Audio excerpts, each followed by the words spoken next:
Hello, everyone, and welcome to the next edition of WrestleCast. We will be recapping everything that happened during the WWE Draft Night 2. This is what happened on Raw. So, I am your host, Dana Abercrombie, and I am joined by Mr. Richard Bailey Jr. How are you doing, good sir? Doing good, Dana. What's up, listeners and viewers?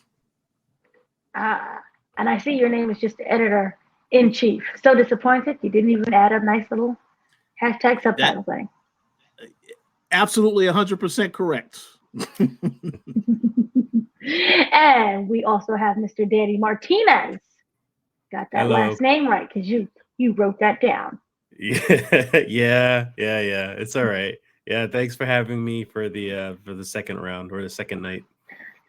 The second night. So let's just kind of dive right into this. The show opened up with Logan Paul, Damian Priest, Patrick Mahomes, and also bisexual Undertaker. Basically, all of Judgment Day came out there. They greeted each other. It was very wonderful. And we started off with the draft. So let's kind of start off here with round one, which we have Imperium, Jade Cargill, Damage Control, Kevin Owens. What are our thoughts with this first round? Richard. Well, I think Danny wanted to go first. He was about to say something. So go ahead, Danny. I was taking a deep breath, and I was getting my mind right. So I like Jade Cargill in SmackDown. Again, she needs a bit of work. So I think SmackDown's a good fit for her, where she still gets the spectacle and everything, and I think they got some good people there that she can work with to kind of build things up and build her up, especially because I think now Raw obviously it's not going to happen until next year, but Raw is going to be on Netflix, and things are going to get more heavy, more high production, more adults. So I think like building up the people on SmackDown and NXT and bringing them to Raw eventually, So yeah, so Jade's a good one there for SmackDown. I'm actually a bit surprised with Damage Control being on Raw. I don't know what else they can do with them on them, but hey, if they got something planned, they got something planned. Kevin Owens, man, I love him wherever he goes. It don't matter where he goes, so he's gonna be great no matter what. Everybody he works with they just have great matches and great stories, so I ain't worried about that. Yeah. All right, first and foremost, Kevin Owens on SmackDown. I think that was going to be a very predictable move because Sami Zayn is the champion on Raw, so I think they still want to keep them on separate brands. So I expected that. I actually really like moving Damage Control to Raw because it gives whoever the champion is, Becky, obviously, I like the idea of Damage Control causing her issues, her having singles matches with Kairi, Sane, Asuka, as well as Io. That sounds awesome. And Dakota Kai as well. So I like that move a lot. Plus, it means they can now not revisit Bayley involved with them whatsoever. Give Bayley her shine on SmackDown. So I'm okay with that move. Imperium, yes, it was very interesting to see them pick number one. That will tell you, obviously, they have some big plans for Walter. I know he did an interview recently where he said that he did not like what WWE was doing until Triple H took over. Very interesting to hear that quote, and that's something to remember in the future. So, and also interesting that they didn't just draft Walter, but also Ludwig as number one. That is a very interesting decision. I want to see where they go with that. And lastly, who was the last one, Dana? Again, I know I missed Kevin Owens. No, Jade Cargill. Yeah. Again, this was very predictable because Jade Cargill has a tag title match this weekend in a couple of days with Bianca Belair against Damage Control. And I am fully expecting them to win that match and become the new tag champions. So I'm totally fine with that. But yeah, I knew she wasn't going to Raw, but I'm telling you, as you get into the rest of these picks, Raw got a lot of picks, a lot of the talent that I want to see anyway. So let's see what happens. Okay. Well, I guess I'll speak now. Here's the thing, what I don't like in general, also going back with the previous first night, when we do a draft, and I understand, you're drafting kind of people you're already in feuds with and you're drafting teams together. To me, it added to the predictability and boringness to it.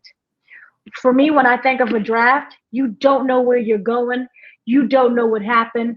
It could literally stop in the middle of a storyline. And I feel that by drafting whole teams, for me, makes it so boring and so predictable. I would have loved to have seen Imperium split up. Walter's on his own. Walter doesn't really need a group. Point blank, period. Walter is so incredible, even without the title, that it's like, it's wonderful that they're there. And I'm not knocking the other people. It's just that he is such a star on his own, as well as the other people. They're stars in their own right.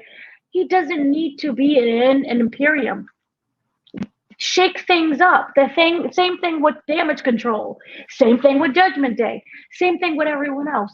Truly make this an unpredictable show. Split up people, husband and wives, groups, friends, family, bloodbath, and we didn't have that. And so, okay. So is Imperium being number one? It did shock me, but at the same time, it didn't shock me because that's just how important Walter is. And going back really quickly with what his comments was about, not really liking what what Vince McMahon did and loving, this is a new era and I'm really happy for Triple H. And then you saw the post that Drew McIntyre made about, I love Triple H, he believed in me. I'm starting to wonder if this is, and I understand it, I completely understand it, but to me, it's a bit propaganda-ish. It's coming across. We had that whole celebration of Triple H starting back with the Hall of Fame. I'm just kind of wondering, is this still like, the celebration of Triple H, which I'm not saying he doesn't deserve, but it's just very heavy-handed all of a sudden. Because Vince, you could argue when he first left the company, where are these tweets? I'm like, yay. So it just seems like very, coordinated. So going on with that, Jade Cargill. So, which she's not. I know that Bianca Belair made history as the first draft pick, but does she make history as being like the first draft pick with SmackDown? Because it is a round one situation. So I wonder about that. They drafted her because of the package that they're creating with her, which you can argue is the same package that she had in AEW. When we come to skills, no, baby, she should be drafted to NXT. But she and I do love what she's doing with Bianca and Naomi. I love those three together. And I her and Bianca, just in general, we saw that picture of them side by side. And it was just abs. All you saw was abs, and it's incredible. And I love both of them. And I love Jade, and I'm very happy for what Jade is accomplishing. Next thing we have is, what was the second one? Sorry. I can't even see my own notes. The next one that we had was Damage Control. I don't have any issues with Damage Control. They're okay. I really like what they're doing. I like Asuka so much, her look and everything. But I would have really appreciated it if they just split them up and caused chaos. I want to know what they would be like, on their own. But they didn't do that. So cool. And, it continues a feud that they already have feuding, which to me, it's like draft of disappointments. Do you, boo? Kevin Owens, he can work on any brand that he wants to. That's just how incredible that he is. So I really don't have any issues with that. Again, it's just to continue his story that he has. And I have no issues with Kevin Owens at all. So that kind of concludes for round one with that. Then we have going into round two, where it is Mr. Punk, the Pride, Braun Strowman, Tiffany Stratton. So what are your thoughts to go with you, Mr. Richard? Because you cannot stop laughing over there. All right, first and foremost, I actually expected CM Punk to be the first pick on Raw. So it was interesting to see him get picked number 2, but also hilarious that he got picked before Drew McIntyre. So yeah, that's great.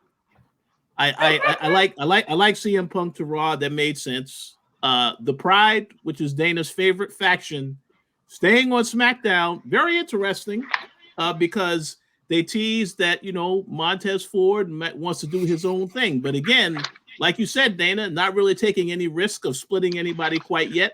Hopefully that changes, because I also want to see what Montez Ford could do as a singles competitor. But we'll see what happens. I got to take a look at that list again. Who were the other two? It was the other two we had was. Oh yeah, Braun Strowman. Okay, I was glad to see Braun Strowman is back, because he also made an appearance on the show. Glad to see him back. Mm-hmm. Very curious to see what he does on Raw, because clearly they, basically saying he may get involved with Judgment Day or any others. I look forward to seeing that. And finally, Tiffany Stratton. Yes, 100% that made sense. They already now, and I think it's kind of silly, because again, she has already been on SmackDown for several weeks now. They made it a point to tell you that she was on SmackDown. So when they announced the draft, oh yeah, she's on SmackDown. I said, well, obviously she is, right? She's already been on the show, so I knew she wasn't getting moved. Although I will say this, because no one has said this yet, she is currently dating Ludwig Kaiser. You notice that they keep the couples together on these shows. Ludwig is on Raw, she's on SmackDown. So I don't know what that means, but very interesting. But yeah, that's all I have to say. I thought this was good. This was a good round. Still very predictable as far as the picks, but I'm glad to see Braun Strowman back. So that was good to see. Martina? I'm happy Braun Strowman's back. I think they need more huge beast type of guys, and I think he'll do good fighting. Who is it? Bronson Reed, Braun Breaker. Some of those powerhouses too. So those would be some interesting things. And yes, I was also thinking maybe even like a Judgment Day, especially. I know I never really like when stars, whether they're established or new, like as soon as they show up, they are immediately going for the title. But I do see Braun like trying to go with Damian Priest and starting something also. So yeah, I'm excited with that. CM Punk. Enough said.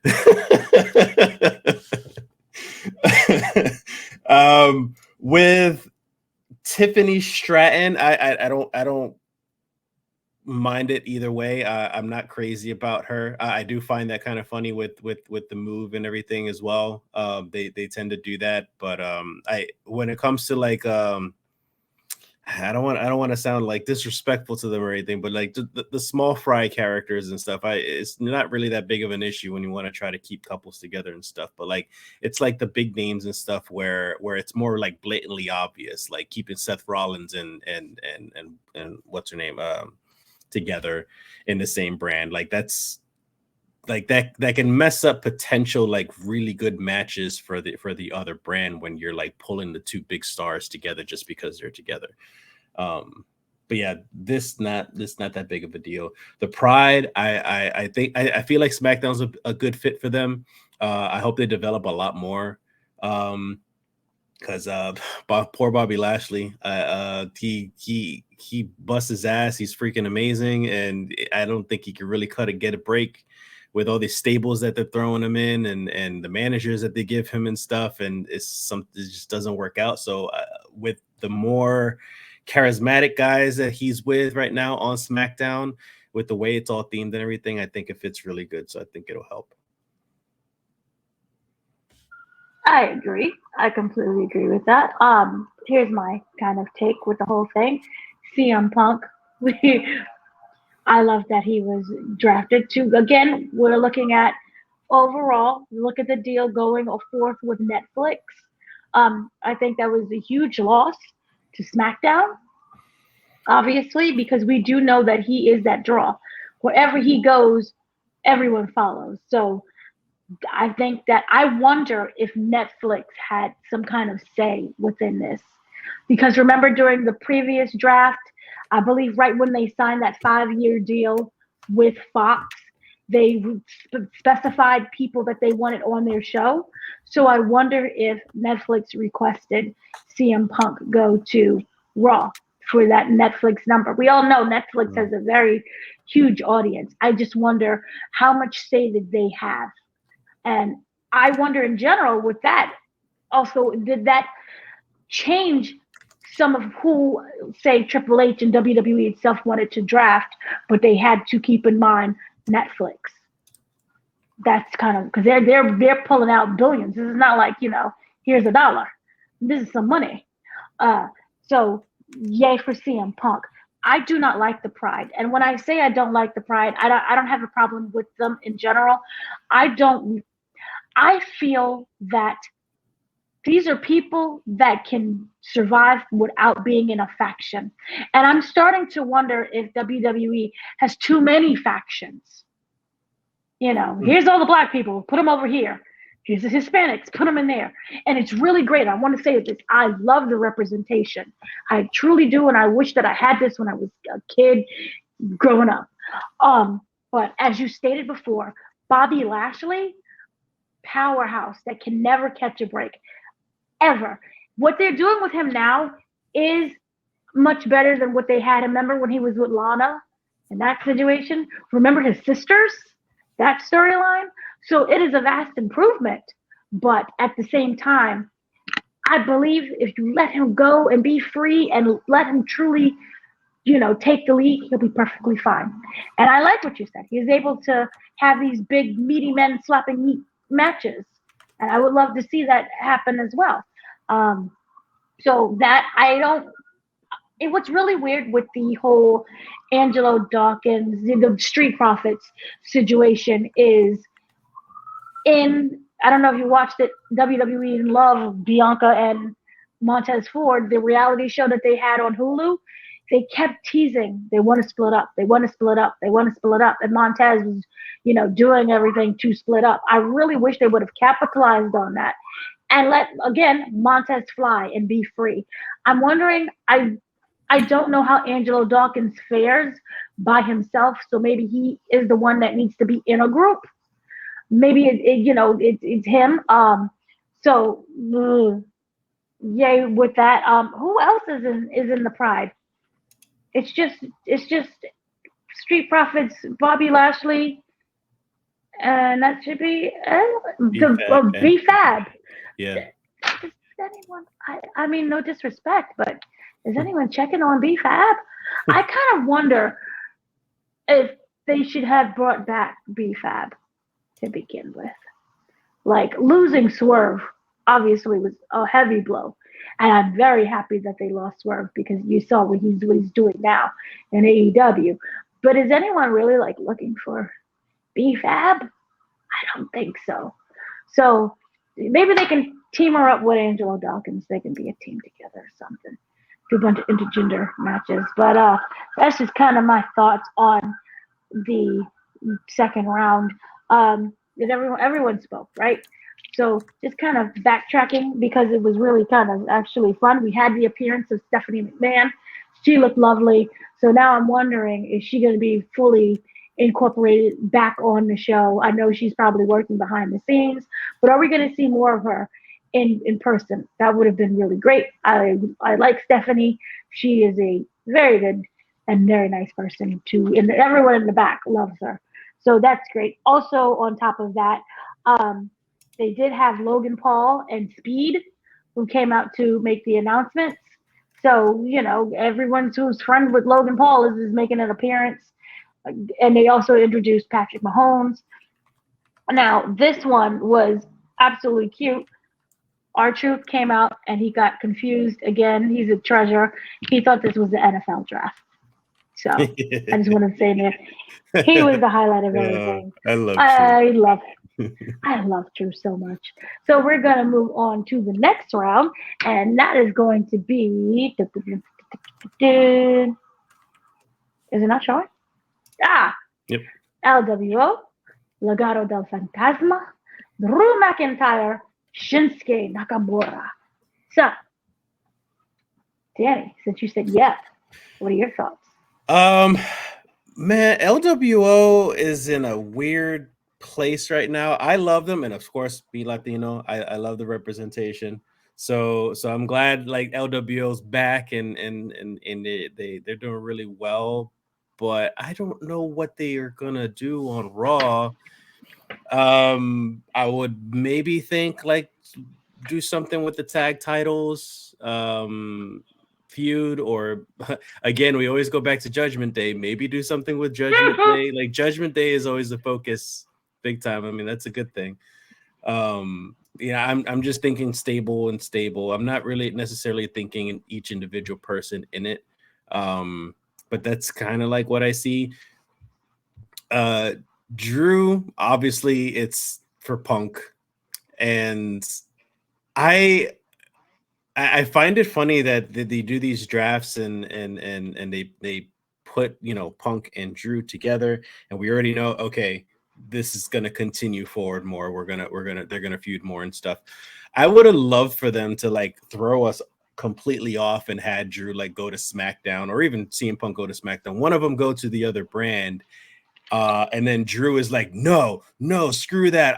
I want Punk. I'm still gonna mess with him. And he just jumps ship anyways and like goes in the other thing. Like you see Drew McIntyre on the other brand that he doesn't belong to, and maybe like there's like this whole big fight and stuff with who's supposed to get Drew, you know, or CM Punk or whatever. Like it would have been it kind of would have been a play on just kind of like with CM Punk right now is getting the attention of all these other brands. So it's kind of like Drew in that same sense of just like everybody's paying attention to Drew right now because he's not doing what he's told. Phantasma stable. The same thing I kind of feel with LWO. I think honestly they could have done more together with LWO and them, but I don't have much to say with them. I don't really know what they're going to do with them. Shinsuke, on the other hand, I can see him doing like some really good matches with like Andrade, AJ Styles, Gargano. I don't know how much of a story he would do because I know the language barrier makes things difficult to do really good stories with him lately. But he always puts up great matches, so hopefully something works out with that. Bailey. So I agree with a lot of points that Danny made. Legado del Fantasma. I actually like the move to just keep them on SmackDown. I would like to see what they do. Santos Escobar can fully evolve into whatever they're going to have him do, whether he goes after the United States title or the world title. You know, that's something to look for. As for you know, LWO, the most interesting thing about this, we already saw Carlito is now a heel. Okay. That I think was actually an interesting move to keep him with the group and move them over to Raw. So that is something they have to address in storyline before they do anything else with that group, because clearly there is beef between Rey Mysterio, Dragon Lee. You know, they don't like Carlito now. So I look forward to seeing where that storyline goes. So that'll be interesting. Like you said, Danny, with Drew McIntyre, I very much think that is an excellent idea to if they would have sent him to another brand and then had him force his way or did it with CM Punk, that would have been a lot more interesting. However, I will say this. The segment that Drew McIntyre and CM Punk had on the show, that was fantastic. So I like how they're keeping the feud going with these two, even though they both can't wrestle each other yet. So I give them credit for that. I'm looking forward to that. But yeah, Drew McIntyre staying on Raw makes sense because eventually I do imagine he is going to get that title that Damian Priest has, but not yet. Okay, let's save that for a little bit later. And finally, the last pick. This one surprised me because I actually thought Shinsuke Nakamura was going to get sent to NXT because it felt like he on Raw, they just use him as somebody to take losses to other people.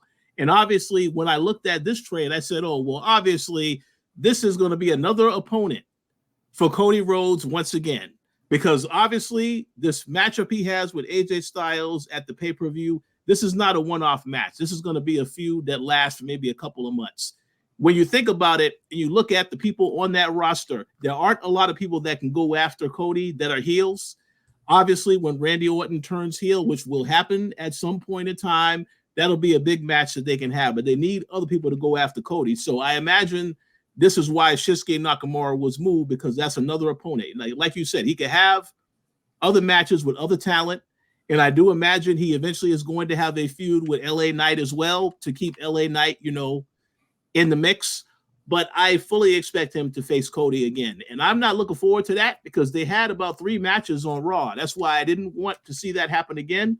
But I understand you need to build up Cody as champion, so it is going to happen again. But outside of that, I thought it was okay. The picks were okay in this round, I guess. Some stuff very predictable, but it is what it is. I definitely would have to agree with, it was what it was, but that segment not only saved this round, but it saved, I would think, this entire show. This was one of the best segments I have seen in a while. And this is how you keep interest in 2 people who cannot wrestle each other. What better way? And I'm just sitting there and I'm feeling sad. I'm crying for Sasha Banks, Ms. What does she call it now? What is her name? Monet Money. Mercedes Monet. Oh, Mercedes Monet. It is. My brain is scrambled today. That's, it just made me cry because this had so much, the camera angles, the production, the pacing, the hatred. You can feel the hatred coming off of them for each other. And CM Punk just felt like a complete troll throughout the whole thing. Even though it was technically Drew McIntyre's fault. This whole thing was just a hot mess, but in the best way. So for me, I truly love this. But let's go with, what LWO, as you was talking about before, in regards to Carlito. I really wish we would have had a follow-up with Carlito. It just seemed to me like that was the storyline and it was dropped. What else is going to happen? I don't know. If they don't seem to care, why should I? And then let's be honest. They made it so obvious that it was Carlito. Should we really care overall? That's kind of what I'm wondering. Yes, Richard. I just want to make a comment. I agree. My guess is that the story will continue on when the roster lock is official as of next Monday, because even when they did the draft, they said, "Wait, hold on, what's this about?" Because Carlito can't really be trusted, So I'm assuming they will continue that storyline when Raw next week. That's what my assumption is, but we'll have to wait and see. Very true. And what's also I really want to mention, it was so hilarious that they came out and they mentioned, when it was breaking down, LWO. Was it LWO? It was, I forgot which fashion is which. Which one is Rey Mysterio's in LWO, right? Yeah. Right. They called him the deadbeat dad, which I'm kind of wondering, will they kind of continue something with that and his son, because it was funny. But then you had the Phantasma. Okay. Like, I'm happy for them.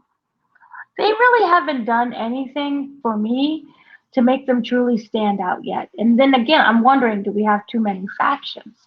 But they didn't do anything that really made me stand out and remember them that much. I'm just waiting for something to happen. So we'll see, and hopefully they'll pick up with storylines regarding that. Then after that, we had this was the Drew situationship. This was hilarious, and I kind of wonder, storyline-wise, did he become the second pick in the 3rd round because he lost his title? And if that's the case, why was Gunther and an Imperium not further down the line? I wonder if they're trying to do that as in terms of a storyline. I don't know, but that whole thing was absolutely brilliant.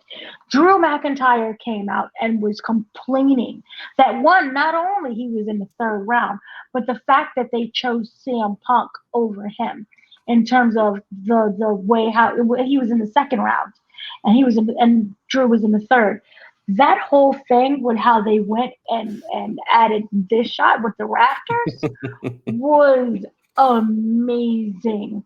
I mean, because we didn't know if he was going to be there, but he was like, hey, I'm up here.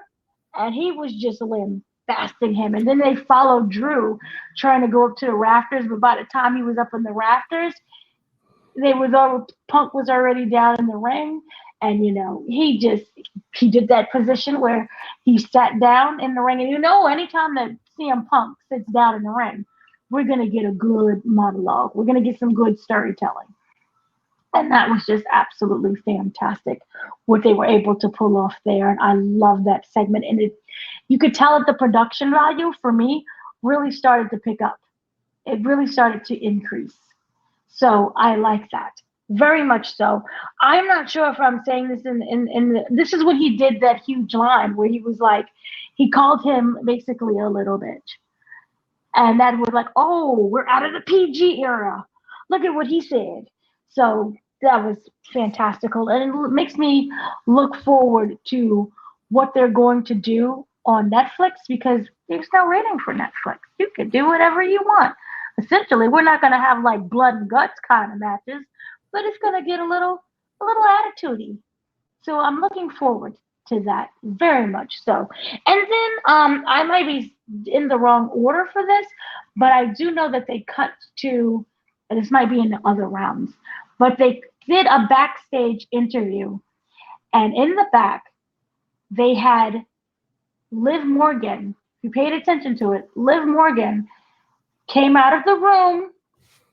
Everything, we all know that's Rhea Ripley's enemy. Liv can't stand Rhea, and vice versa. They had that whole storyline, until Rhea got injured. And to be honest, Liv should have been the champion. I love you, Becky, but no.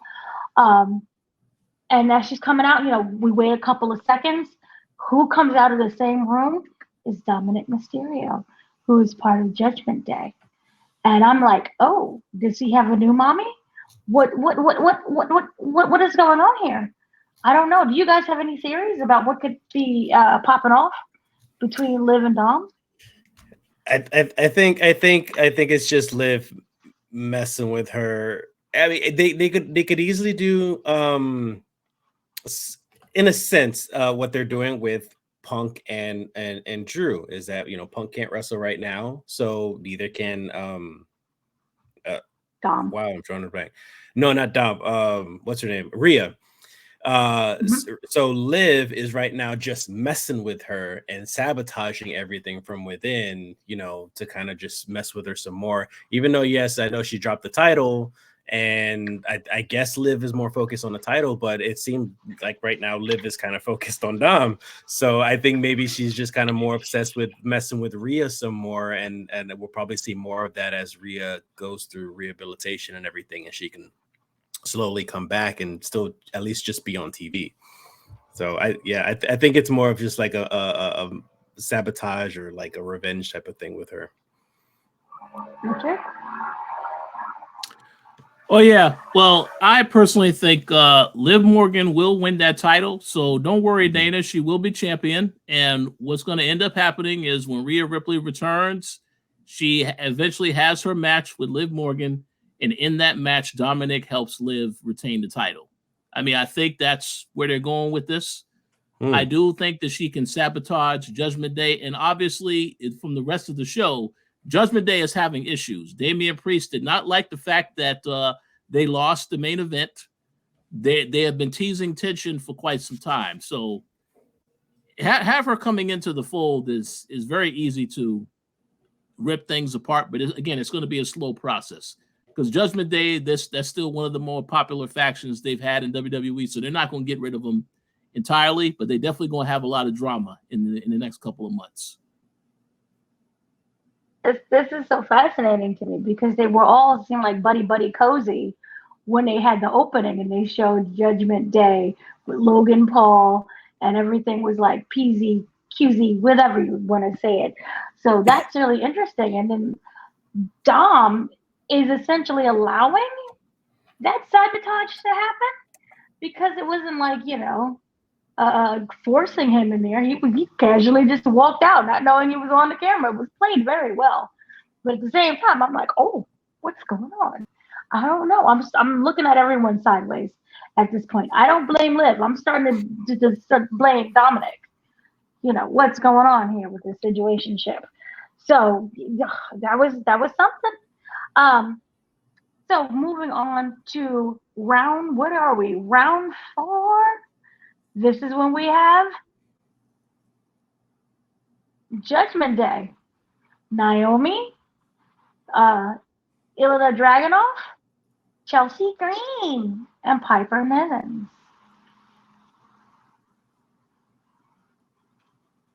Danny, since you raised that hand or moved it. Judgment Day is gold right now, man. I don't know stable wise what they need to really focus on or really do. Like, they're doing great together individually. I think it's more of a challenge, especially right now though that Dom is down and so is Rhea. So it's a bit of a mess, but I can see them kind of like maybe doing something with some tag team, other tag team people, maybe Final Testament, which I know we'll eventually get to. That's one of the draft picks. That's that's about it. I got Richard laughing. Naomi, I can see Bailey, Candice, Bianca, especially Bianca, matches with them. I don't see much else with. I haven't seen her in so long, so it's just kind of just like I don't really know what they're gonna do with her. Chelsea and Piper, another tag team. I don't know why they're tag team. I think Piper would do well by herself. Chelsea would do well by herself. I think Piper should be like the monster in the women's division, because now that Nia is in Raw, so I think Piper has an opportunity right there to kind of do something separately. And maybe that's what they're gonna do, which why they brought them both together. But I didn't think they were really together. They had to come as a package. So I'm kind of surprised by that. But they could do something maybe with Damage Control, I would assume. So that I'm kind of iffy about these picks. Richard, I see you shaking your head. Why'd I get Richard laughing? Well, first and foremost, yeah, Judgment Day, very predictable. I did expect that. Chelsea Green and Piper Niven getting moved to SmackDown, I'm okay with that. I thought it was funny that Adam Pearce was so happy that she is no longer on his show because he got tired of dealing with her. They had that little interview backstage, pretty comical.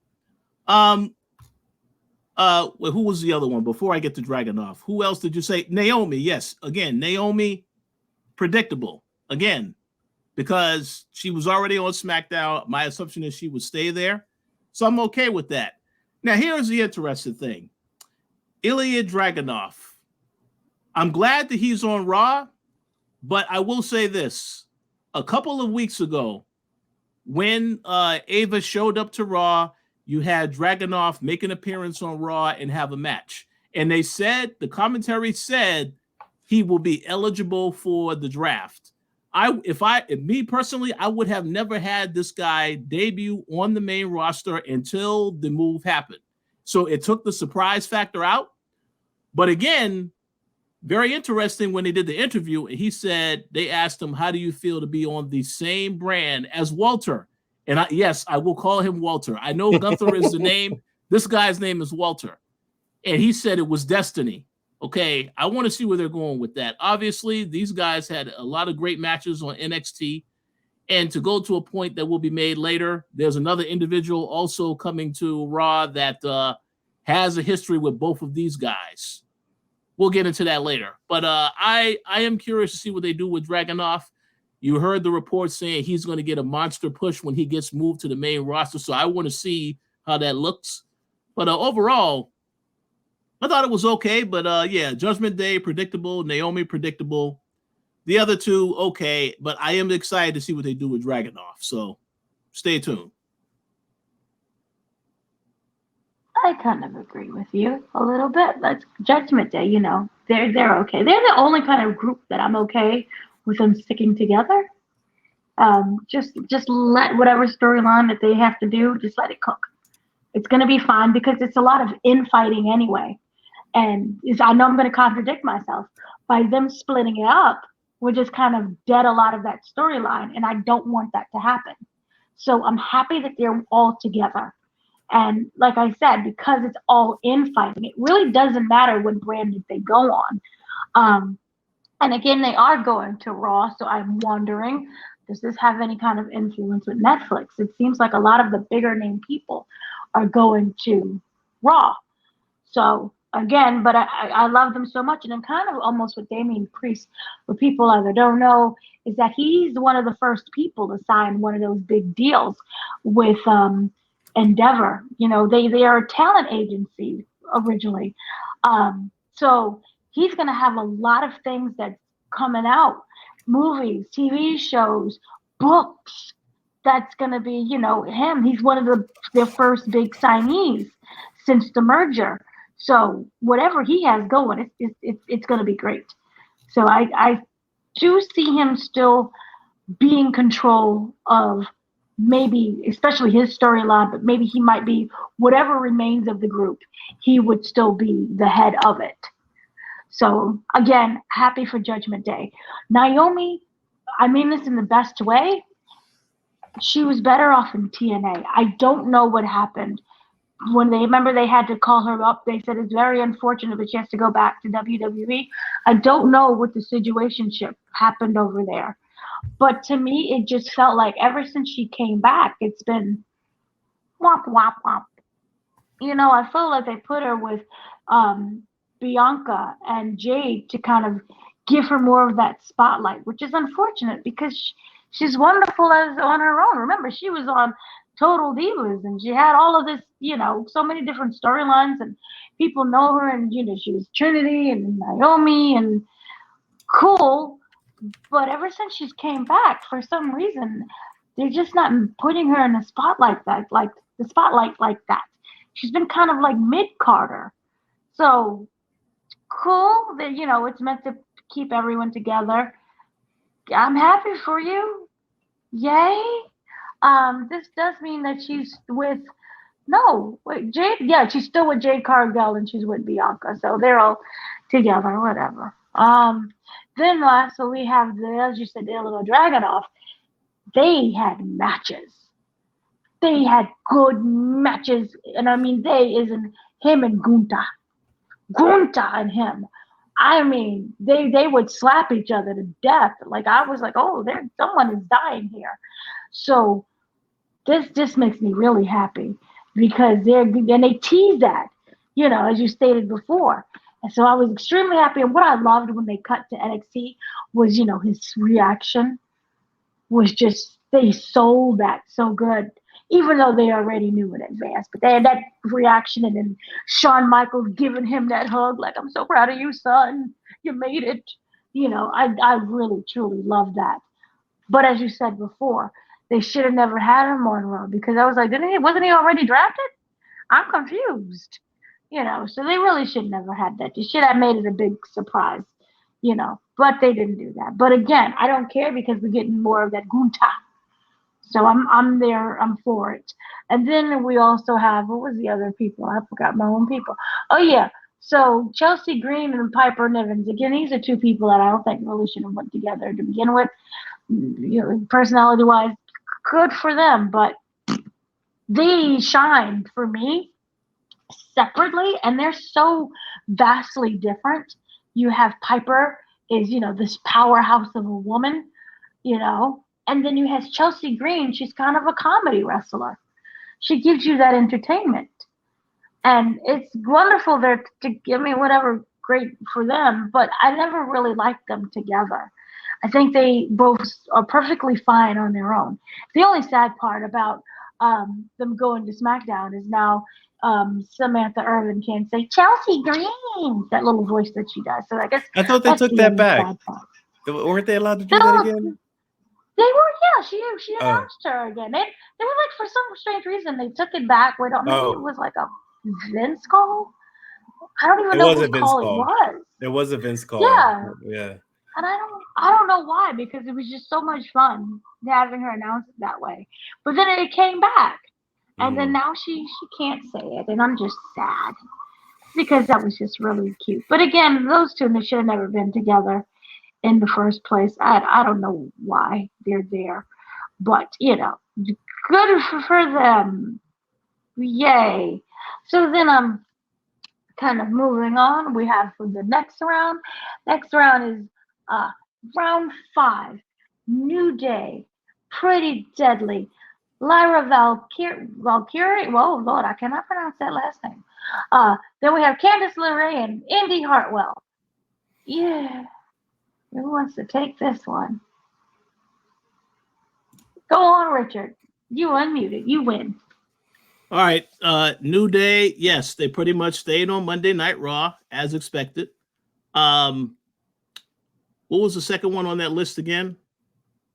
Pretty Deadly. It was Pretty Deadly. Yes, they stayed on SmackDown as expected. And then, of course, we're going to go to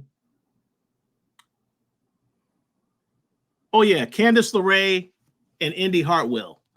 Them getting moved to SmackDown, I don't have an issue with that. Although it did pretty much let me know that Johnny Gargano was going to get moved as well later on in the show. And I think the next round we'll get into. So I was okay with that. Now, I will take this moment, however, to pat myself on the back, because I told you, Dana, on the last podcast, Lyra is probably going to get moved to one of these brands.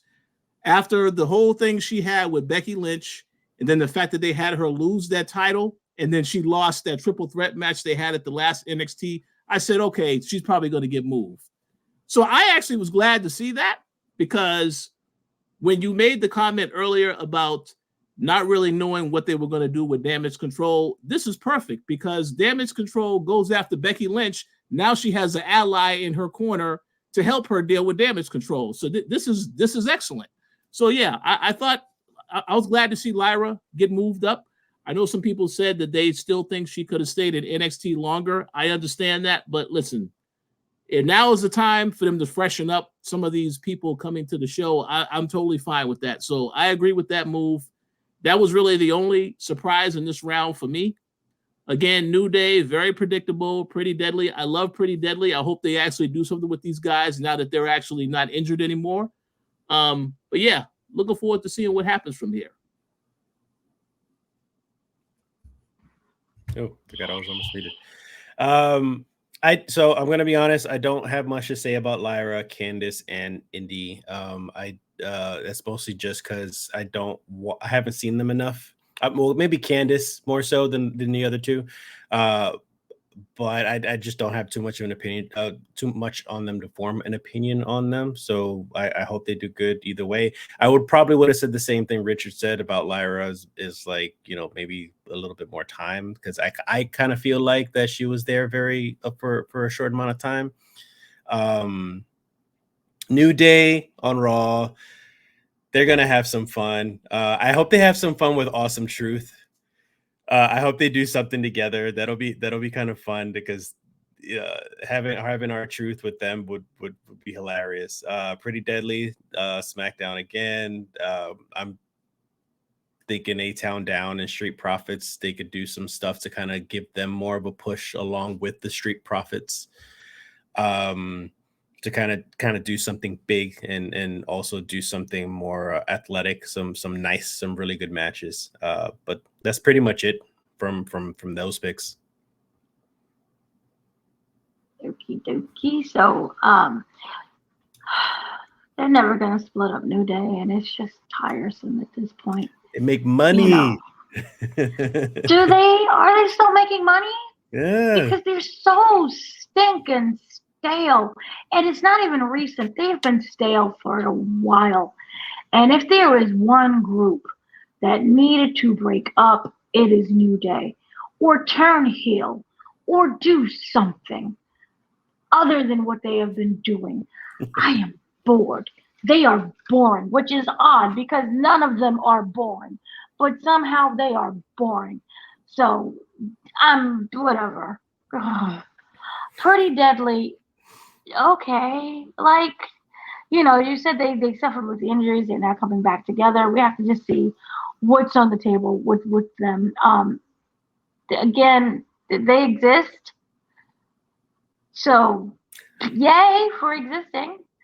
Lyra, here's the thing with Lyra, and this is kind of what I was wondering with not all of the NXT people, obviously. Dragunov would be perfectly fine. But I'm wondering, do they have anything for them? Because a lot of times we have seen the history of they get called up, but they have nothing for me. Karrion Kross, he never recovered after being called up, ever. So I'm wondering two things. Do they have stuff for her? And two, can she swim in this bigger ocean? Because NXT is small. We know it's developmental. She hasn't been there that long. But when they put her in the spotlight, they expect certain things from her. Is she going to be able to deliver? Now, we looked at big stars who try to execute certain moves on a show. I think it was on a Friday. And Trick Williams and Cody, and they're pretty good and well known, and we saw how that was executed terribly and botched. So just in general, I'm just wondering, is she going to be able to keep up when it comes to the much larger pools of people that she has to deal with? As you said, maybe she needs a mentor, so they'll team her up again with, as you said, Becky Lynch, to kind of help her along the way, like Jade. Jade really should have went to NXT, but they're giving her kind of coaching and that security with both Bianca and Naomi. So maybe they'll do that with her because she needs that cushion and that security.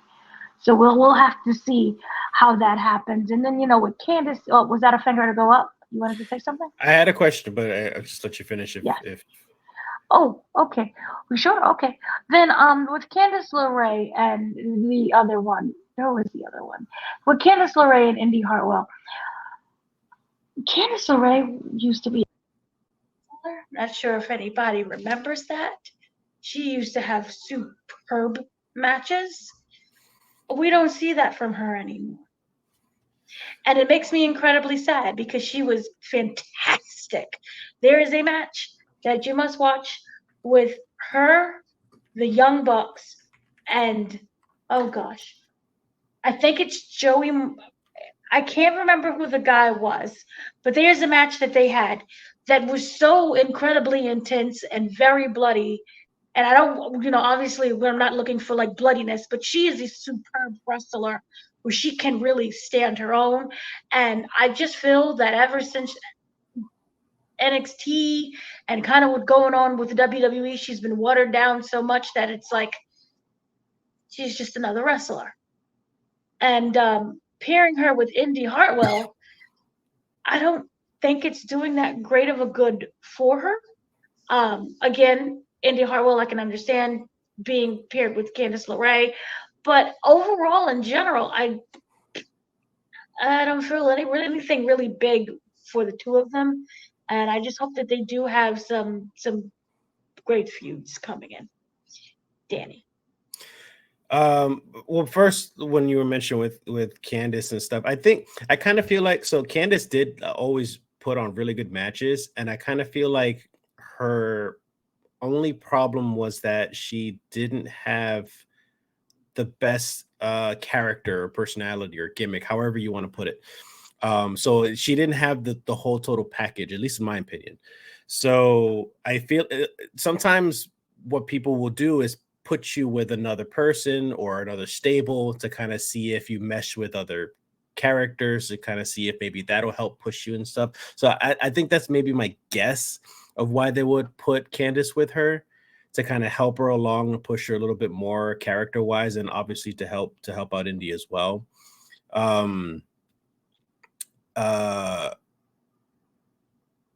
My question was to the both of you, because you mentioned about Jade and going straight to the main roster. Do you think because of her big name, or because of other future big names that WWE might sign up for, do you think that's going to be more of a trend that they just skip NXT and then they just go straight to the main roster and kind of just take their sweet time, like developing and building them up without actually being developed in NXT like they should?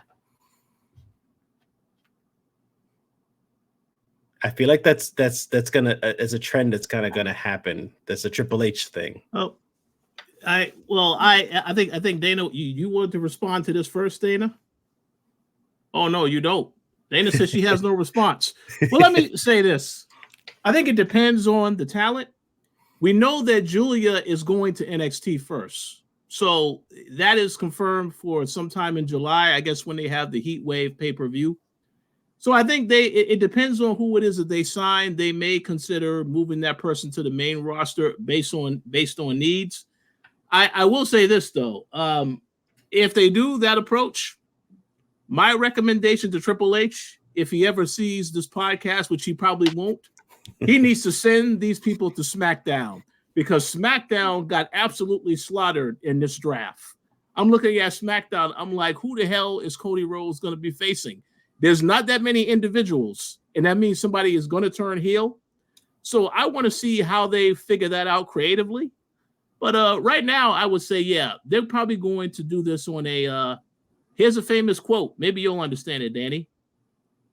They're going to do these decisions on a case-by-case basis. That's what they're going to do to make their decisions, because apparently that's how I think they're going to treat it. But I think some people are going to get moved. Like, for example, this is a great example. Jacob Fatu, when he comes in, he's going right to the main roster. I actually expect him to show up at the pay-per-view this weekend and cost Jay his victory over Damian Priest. Or, he may get involved in that tag match with Kevin Owens and, Randy Orton. But that's a perfect example of somebody that will immediately go to the main roster because they could just say he's a part of the bloodline and then that's it. So I think they're definitely going to make some decisions based on who the person is they decide to sign. I completely agree with what Richard said. It is a case by case, or even you can argue, it depends on how big of a name you are, because we all know, for example, Jade should have went to NXT, but because of her name and because of how she was already packaged and presented, she went straight to, what was it, Raw? Was it Raw? I think it was Raw. SmackDown. Was it Raw? SmackDown. Oh, okay. So she went straight to SmackDown because of that. But you look at, it depends on how they develop in NXT. This is not like Vince, where it was a complete, this is just what I want to do at my whim. I do believe that there's communication between Shawn and Triple H. While they're not always perfect, there is communication between Shawn and Triple H. So they can assess who should be called up much better than they did when Vince McMahon. Vince, I don't even think Vince knew who half of the people was that got called up. That's why they repackaged everybody. Which is just odd, because I can understand if you're going to repackage someone who's from a different company, but like NXT is WWE, so it's just so odd. But we don't see that anymore.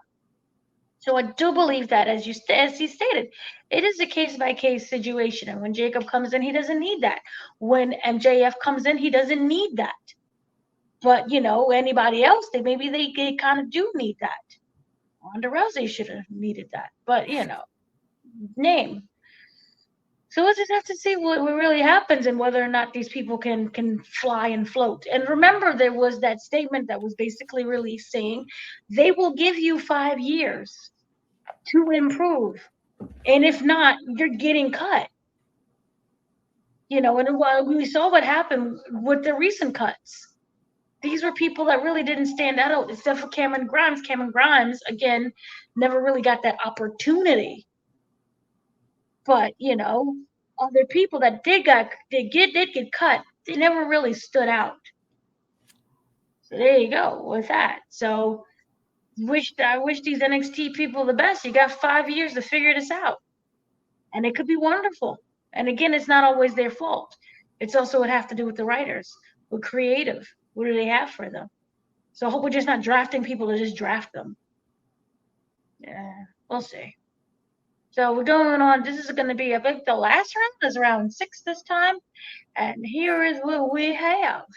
We have the Final Testament for Raw, DIY for SmackDown, Big Bronson Reed for Raw, and shocker of the day, Blair Davenport, who is Will Ospreay's ex. Well, you chuckled first, so is Danny, you want to take this? Yeah, I just find that funny that you mentioned that.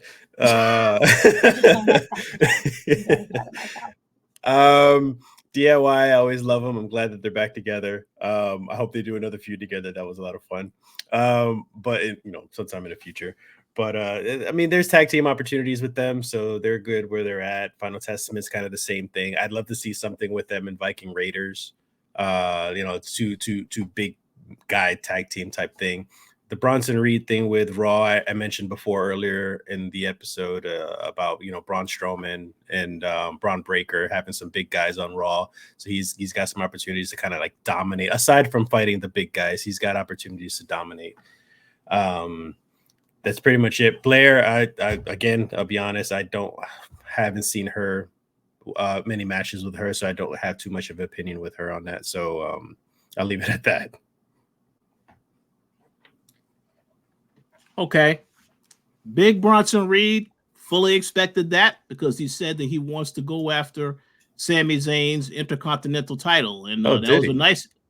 Oh, yeah, that was a nice little entertaining match last night. I especially loved the part where Chad Gable interfered in the match and attacked Sami Zayn. That was outstanding. I can't wait for them to really get this feud going further.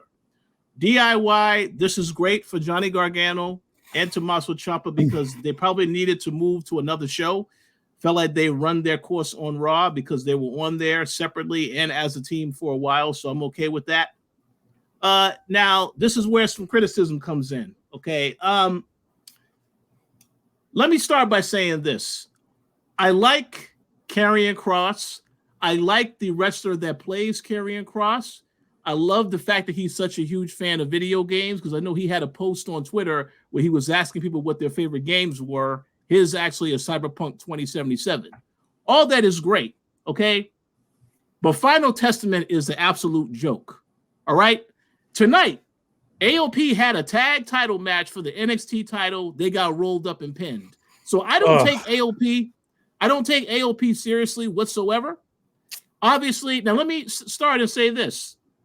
There were people that interfered in that matchup that caused AOP to lose. That is New Catch Republic. So they're going to be feuding with them now on Monday Night Raw. That's what's going to end up happening. Okay, that's fine. But ever since I like the idea of the AOP coming back, Paul Ellering, etc., but they haven't done anything whatsoever since they've been back. And as for Karrion Kross, I do hope that he is able to do some other things now that he is on Raw. There's a lot of interesting matchups that he can have, but I really want to see what they're going to do with this guy because even when Triple H had him on SmackDown, he was still losing matches. So I like to see what they're going to do with him. But I think that they are an absolute joke right now. So I look forward to seeing them prove me wrong and actually do something with everybody in that group. Stay tuned for that. And the last point I will make, I did not know that Blair was Will Ospreay's ex. Very interesting information. She did have some pretty good matches in NXT. I actually think that was a surprise because, again, this is somebody who we never saw on the main roster. So I'm glad that she got moved up. I also, when you think about it more so, they have so many people in developmental that are in NXT right now. It makes sense for them to move some of these people up, especially if they've been there for a while. I will admit that when Dana and I spoke last time, I would have thought that one of those two female wrestlers from Toxic Attraction would have got moved up because they've been in there for a couple of years now. So I don't know if they're going to do something with them in the future. But it is what it is. But yeah, I was fine with that because I didn't expect her to get called up at all. So but I did say when they moved Lyra up, I said, okay, so probably someone from NXT is going to get called up again in the next round because they have to try to make it somewhat even with SmackDown because SmackDown has some NXT talent as well. So, but we'll see what happens. But overall, I guess it was an okay round. I guess I'm somewhat interested, but Final Testament, I'm not impressed. So they need to show me a lot in whatever they do with these guys. I gotta say real quick, I kind of feel like, and tell me if I'm wrong on this.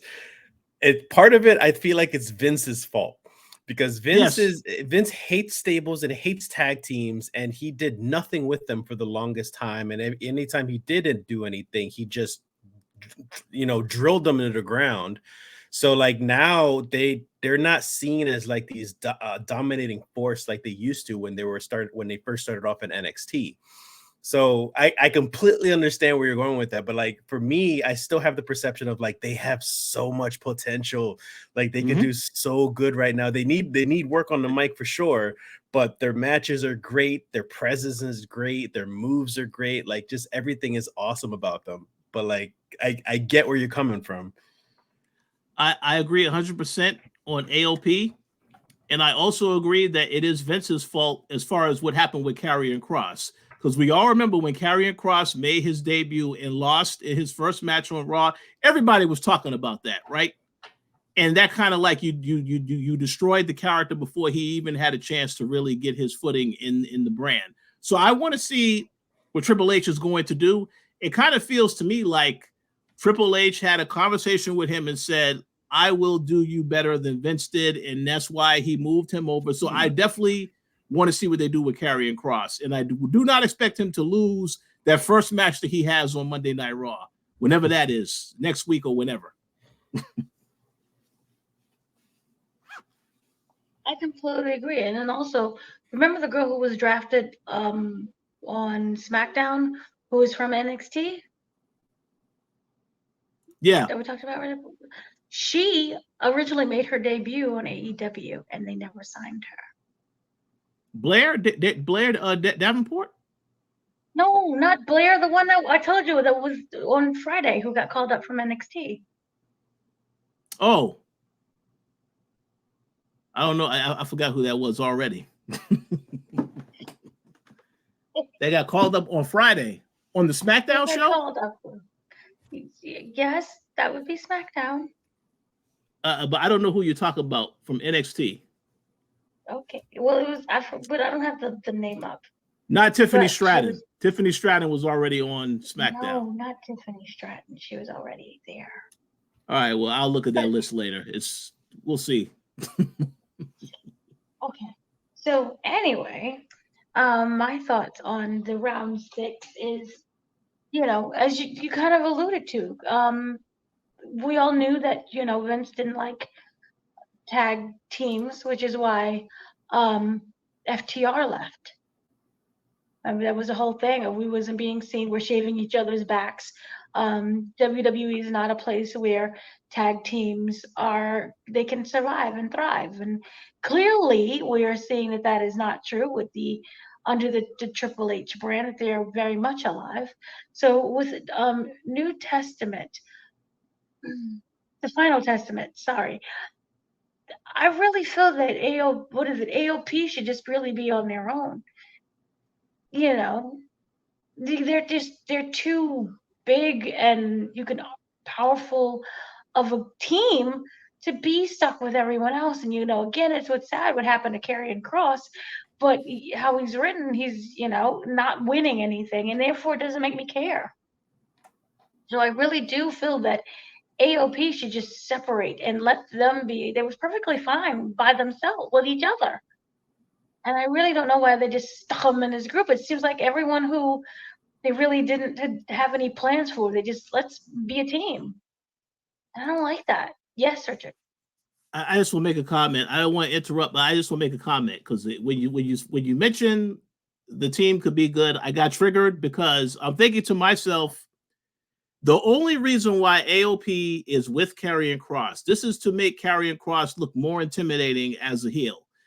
So if that was the direction, in my opinion, they should have won that match at WrestleMania against Bobby Lashley in the Street Profits to signify, okay, this is a new beginning. This team should be taken seriously, but they didn't. So that's why I say, obviously, them going to Raw, it's a fresh start for everybody.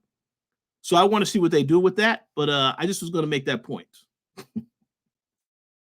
DIY, you know, they're pretty good. They're perfectly fine. I'm happy for them. I miss Adam Cole though. I'm not gonna lie. I truly miss Adam Cole and wish he would come home for a little bit. You know, spend a year back home. But he's not. Bronson Reed, powerhouse, big meaty man, swapping meat. He can go wherever. You know, shake things up over at Raw. I'm perfectly fine with that. And for Blair Davenport, kind of goes off what I was saying with the other girl. You know, let's see how you work in Raw and see how good you are there. Then see what feuds they put you in, and hopefully not in a group. Let's see if she can sink or swim on her own. So yeah, like I'm happy for her. We'll just have to see what's going on. And I think, you know, the NXT call-ups are the only reason why they're exciting, because you could then argue, you know, those are unpredictable in terms of we don't know who they're going to face. It's not like we saw them on SmackDown and Raw, you know, alluding to storylines except for Ilja Dragunov.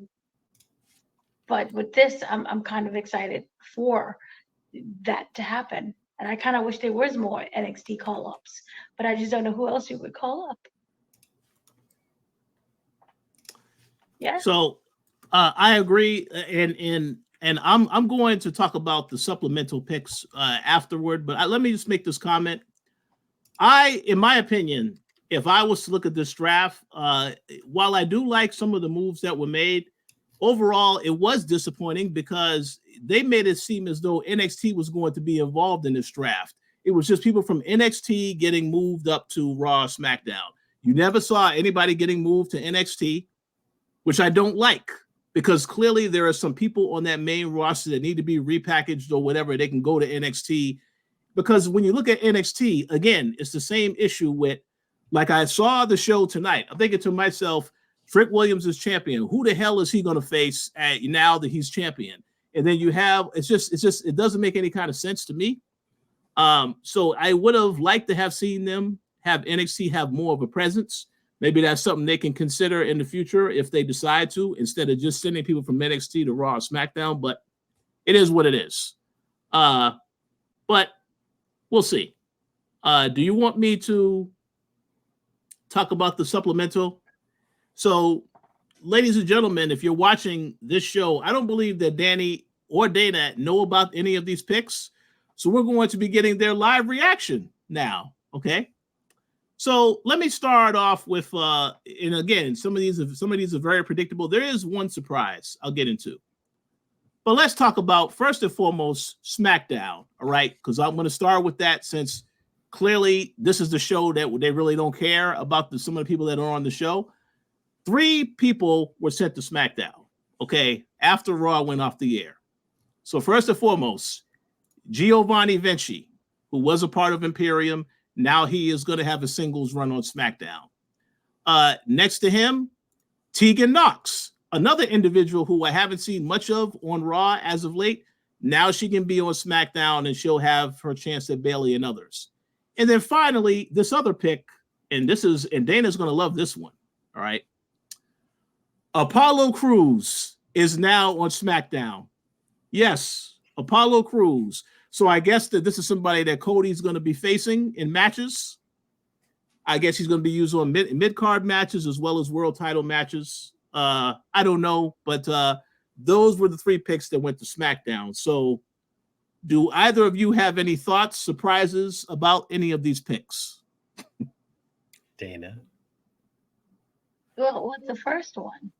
I'm actually very excited for that, because, you know, this is the one time they technically split up a group. So I'm very happy for him, and we'll look forward to what he has to do there.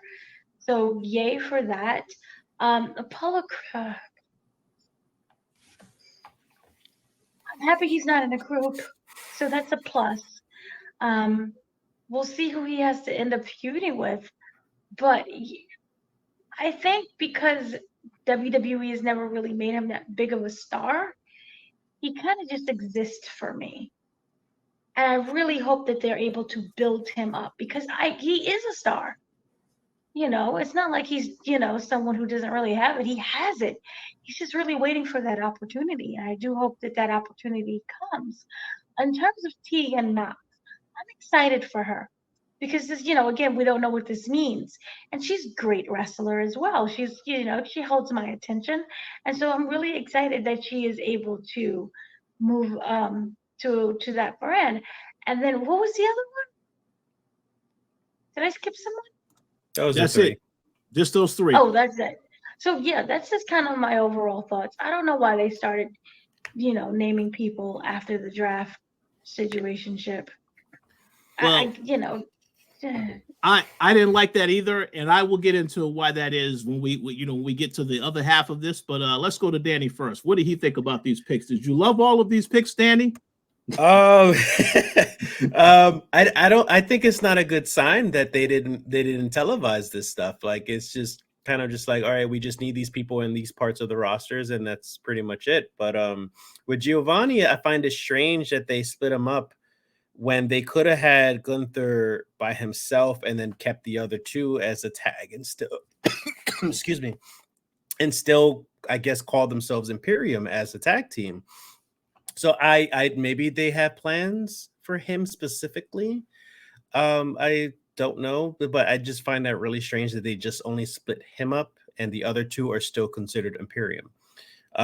With I was gonna call her Shotzi. With Tegan, she's interesting look, really good matches, really good. She's a really good wrestler. I don't know what they could do with her, but I think she fits in really well. So I hope it does work out for her. She's good. Now for Apollo Crews, I'm surprised that it's just like you said, Dana. It's just like he kind of just exists in the company. Everybody loves him, but nobody goes crazy for him like whenever he's in the ring. And I think that's mostly because he's not utilized properly. Like he has it all, and he has a good personality too. And I think because he's such a huge workhorse for the company, like even outside of the ring, he does so much for the company. He deserves this so much. But I kind of don't have any faith in the company doing him right. So I kind of just feel like they just threw him there. I kind of just feel like the fact that they just announced it untelevised, that they don't really care so much. They just put him in somewhere. But I hope they do something for him. I would love to see him shine some more, but I don't have much faith.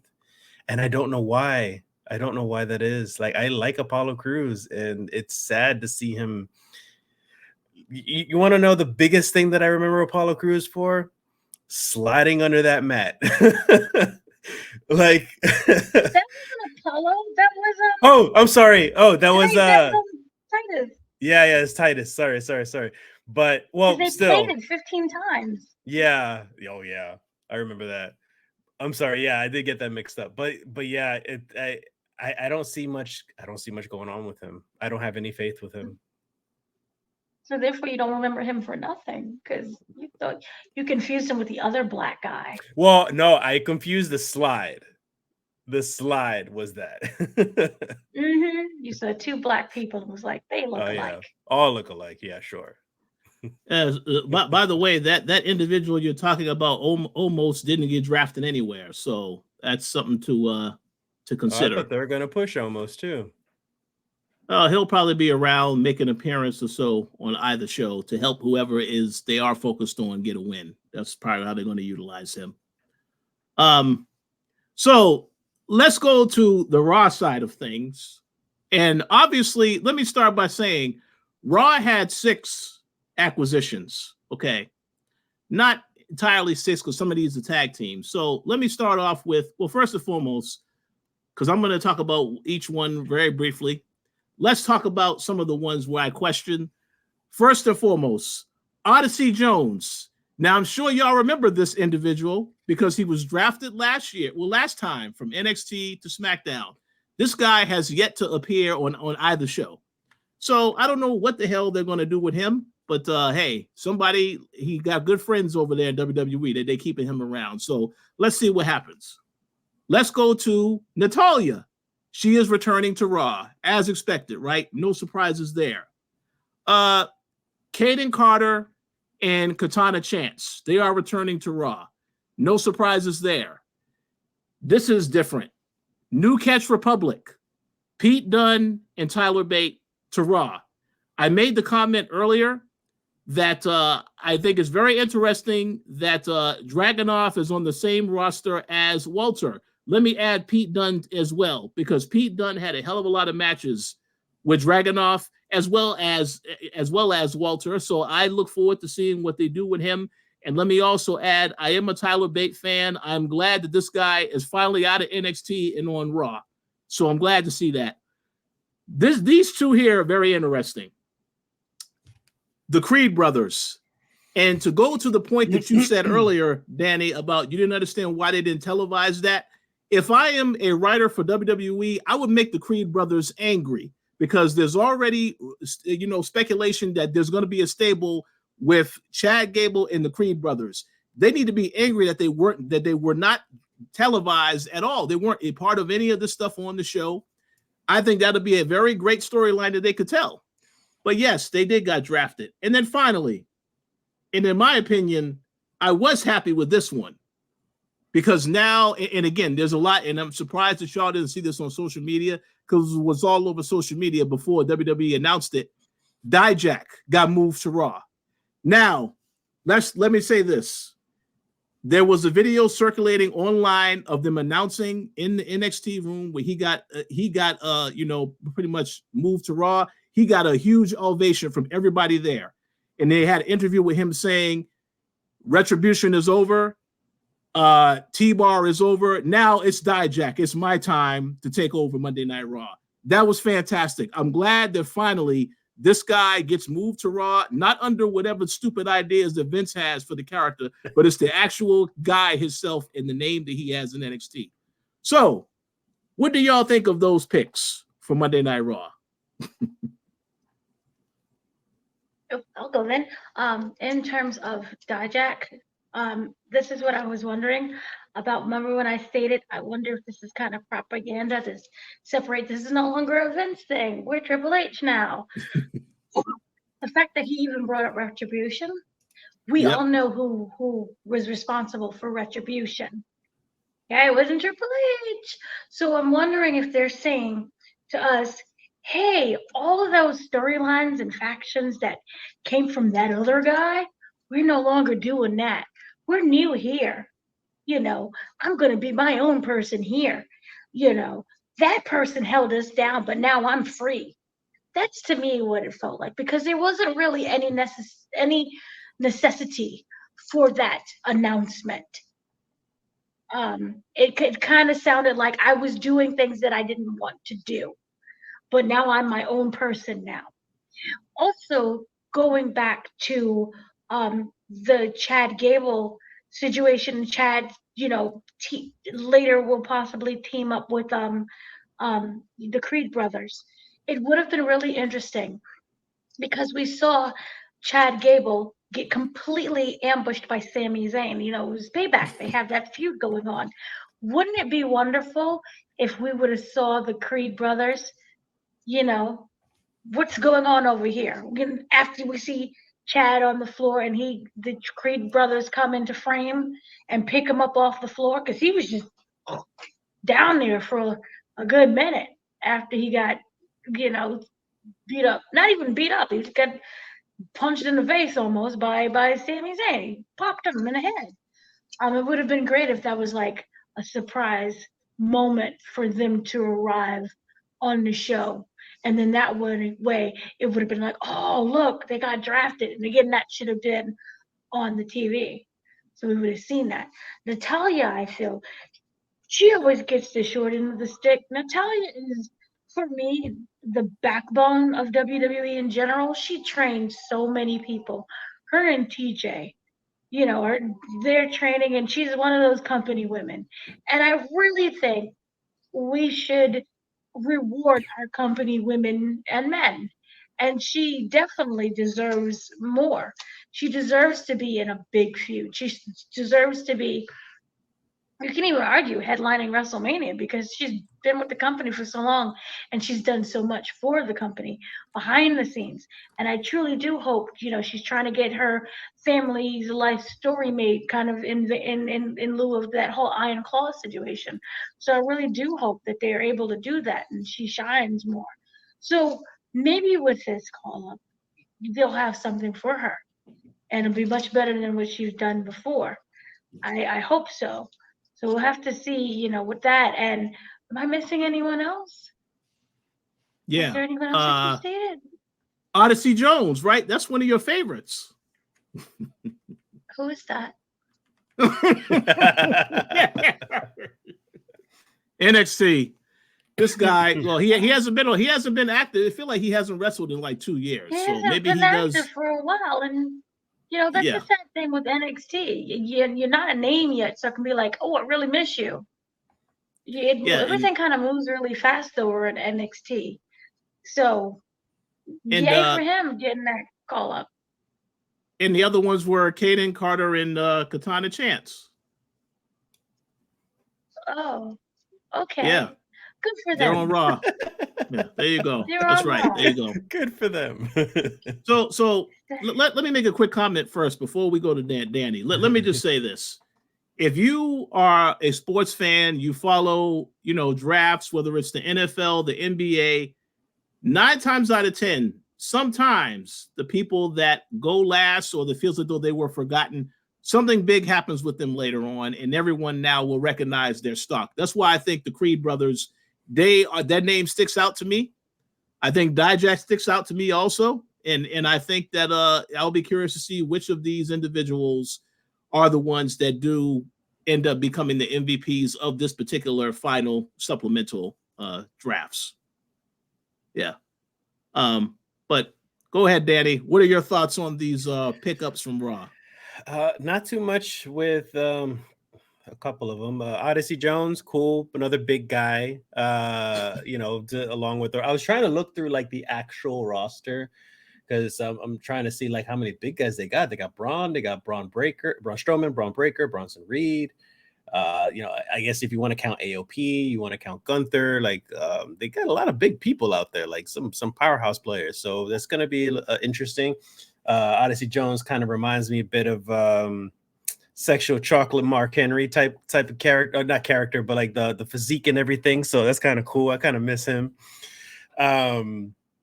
With Dijak, intense dude, I want to see more of him. That Retribution stuff was just bullshit, and yeah, everybody hated it.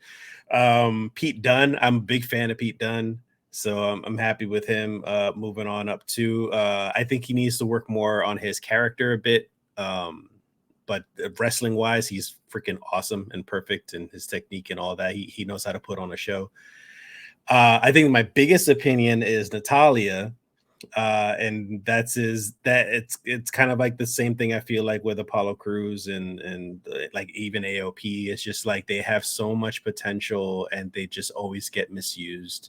Natalya, she's another workhorse in and out of the ring. She has the best technique. She's an amazing wrestler, and I think she just doesn't have much character. And to be fair though, it's also because they don't let her develop her character. Like every time they really like to try something with her, they usually try it for a couple weeks, if not a couple months, and then she's gone. She disappears. It's like they never really tried to push her enough to really like have the fans in the audience kind of like stick with it. Like remember when Roman Reigns, they were forcing him down our throats when they were trying to push him as a baby face of the company, and people weren't having it. Like, why didn't they do that with Natalya?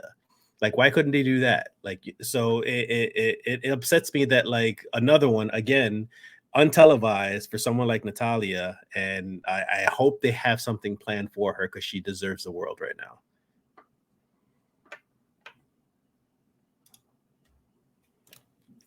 I agree 100% on everything you said. We'll see what happens.